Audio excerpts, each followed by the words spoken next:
Assalomu alaykum, hurmatli obunachilar. Xullas, ozgina tanaffusdan keyin biz yana ishga qaytdik. Sizlarga ajoyib Microsoft Surface Laptop Go 2 modelini topib qo'ydim akalar. Holatini qaranglar. O'ta tiniq metallski korpusda bo'ladi.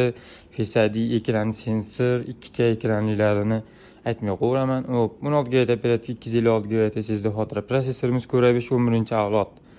Hop, nima deysizlar akalar? Hop, 12 dyuymda yengil bo'ladi. O'ta hop, ixchamgina, prosessor jihatdan ham kuchli, bemalol o'qituvchilar, studentlar, dasturchilar ishlasa bo'laveradigan notebook hisoblanadi bu.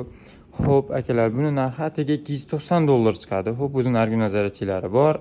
Hop, nalichida bundan seroq kimga qiziq bo'lsa aloqa ko'rasizlar. O'zbekiston bo'ylab yetkazib beramiz. Assalomu alaykum, hurmatli obunachilar. Xullas, ozgina tanaffusdan keyin biz yana ishga qaytdik.